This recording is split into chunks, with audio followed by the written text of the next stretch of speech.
Imagine with me as you get settled back down in your pews that we're traveling along with Jesus here and the other disciples as we're students of this amazing prophet guy known as Jesus. It's a bright day. It's maybe a little dusty, and we're a bit weary from journeying so far. But there's this distinct note of holiness in the air. As we come down the mountainside a little ways, we come to meet a great gathering of people who have come to hear and to meet Jesus. We listen to our rabbi, our teacher, preach and teach from the mountainside here. With eager ears, we're listening, but not everything that Jesus has to say this day is easy to hear. The Sermon on the Mount here challenges what we know to be true to our Galilean culture and experience. We listen to these teachings, which will eventually become known throughout all kinds of lands all across the world as the Sermon on the Mount. The full-blown Sermon on the Mount is recorded in the Gospel of Matthew in chapters 5, 6, and 7. And the senior high this year is taking the entire year throughout their senior high youth nights to slowly, carefully, thoughtfully, and faithfully unpack the meaning, the message, and the implications of these all-important teachings of Jesus. But today, we hear kind of a condensed version, and then I truncated it a little bit as well, so, we could get out of here in an hour. And we only hear a part of that Sermon on the Mount as heard through the pen of St. Luke. And even this much, much shorter version of the Sermon on the Mount covers so much that I can't meaningfully speak into all of that today. Jesus covers some huge, huge topics, like loving your enemies, like Deb said, and not casting out judgment, and the real meaning of discipleship, and so much more and more. So I'll continue by saying that if you want to be a follower of Jesus, start by reading the Sermon on the Mount. It's the primary body of Jesus' teachings that shape the Christian moral, ethical, and religious backbone. It's Jesus' dissertation of sorts. Now we imagine coming down the mountain that day with Jesus and his disciples, but we of course weren't there, not really. And even if we were to journey to that very mountain and go up to that mountainside, we would be bringing with us our own experiences, our own modern and postmodern thoughts, our viewpoints, our scientific awareness, our own political perspectives. These teachings were, of course, so extremely pertinent and timely to those people who were gathered there that day on that hillside. But even though Jesus spoke these words almost 2,000 years ago, they're just as relevant, and if not even more challenging to our cultural norms today as they were that day when they were first heard.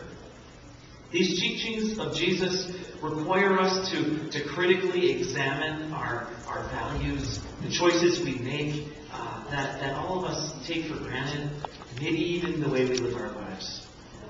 So let's dig into a part of this Sermon from the Mount entitled "The Blessings and the Woes" that we heard a little bit about.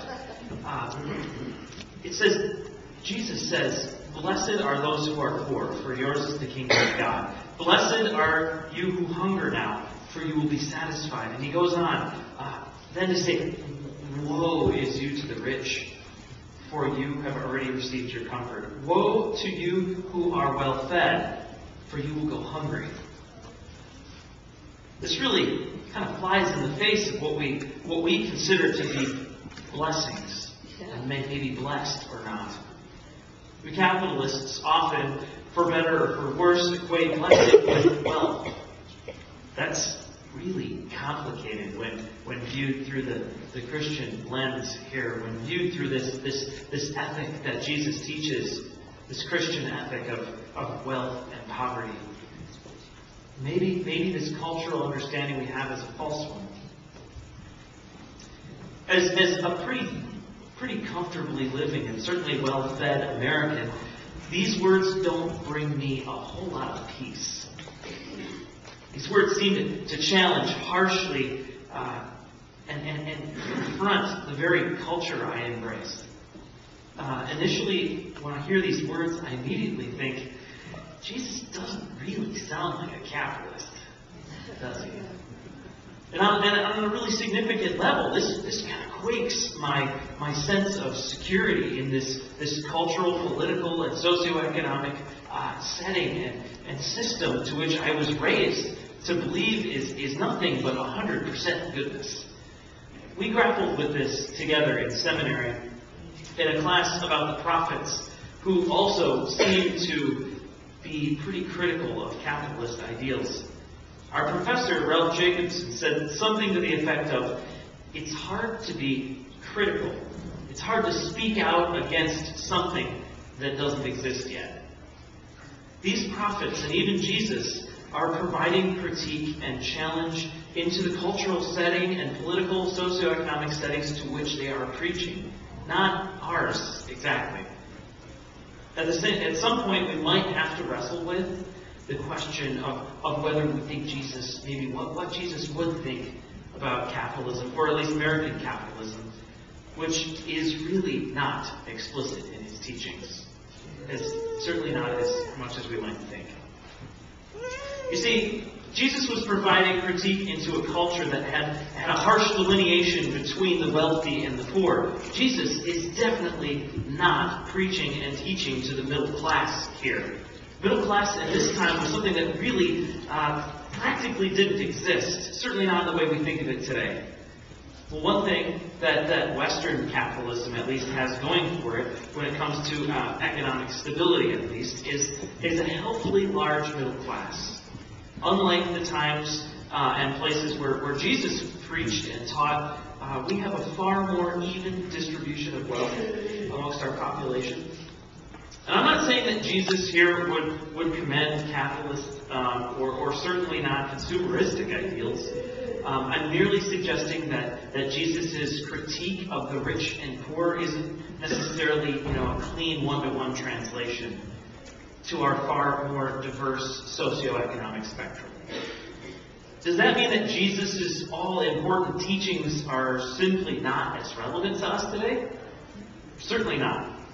It just might take us a little more work to discern meaning, to grapple with the relevance and implications of what Jesus is teaching, and given our difference of setting pretty significantly. But we'll still try. We know that we know pretty clearly where Jesus stands here in reference to the rich and to the poor. He, and therefore God, blesses the poor, for theirs is the kingdom of God. He follows then by saying, woe is to the rich. Notice here that Jesus doesn't say damned are the rich.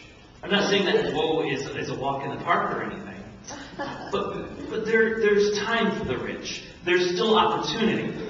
But what about those Americans who wouldn't really consider themselves either of these?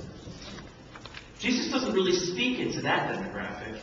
And so, rather than trying to read between the lines and guess what Jesus might have said to critique our cultural economic system, let's just zoom in. Let's try and tease out the universal meat of what Jesus is saying. Because I think there's so much in these blessings and woes that is pertinent, that is relevant, no matter who you are, when you are, and where you are in the world in time.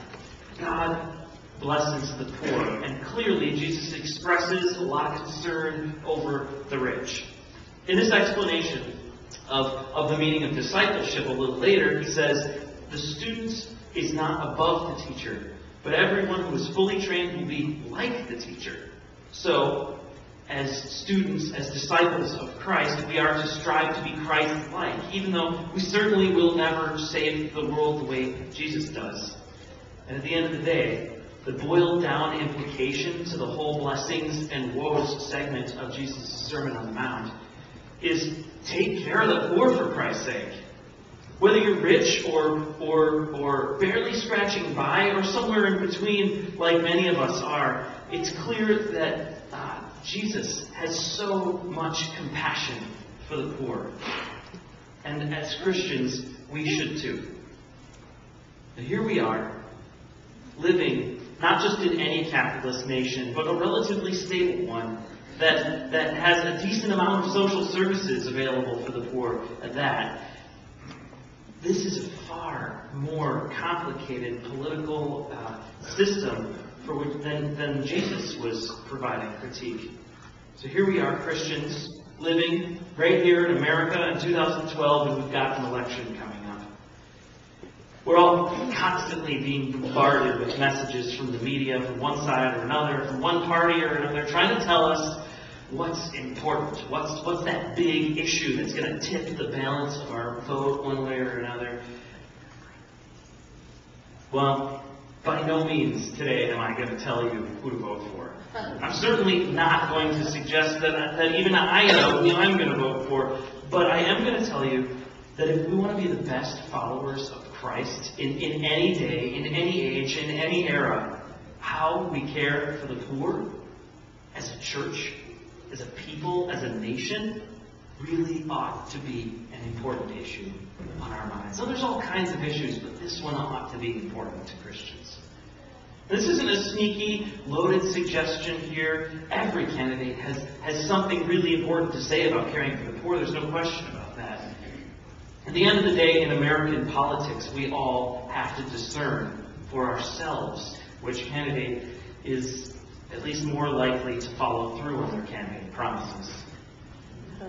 Well, in light of Jesus' emphasis that he places on this issue of caring for the poor and the choices that voting Americans will be facing on November 6th, I'd like to direct you to a website of an organization of which the ELCA is one of the charter members. It's called the Circle of Protection. You can write it down, circleofprotection.us. And if you don't have a pen, I've got it on my Facebook wall. You can check it out there. It's an organization that focuses solely on the issues of the care for the poor amidst the American political spectrum. There are compelling video segments that speak into the visions of how the candidates' administrations would partner with faith-based organizations to care for the poor by both Obama and Romney on their websites. Or on the Circle of Protection's website. There's information about budgets and things that's presented in a non-biased manner. Well, their one bias is caring for the poor. I'll say that. As I mentioned earlier, if you want to be a follower of Christ, start by reading the Sermon on the Mount. Well, if you want to be a politically aware American follower of Christ, at least find out what the candidates have to say about caring for the poor. I'd like to close with an excerpt from the Circle of Protection's mission statement.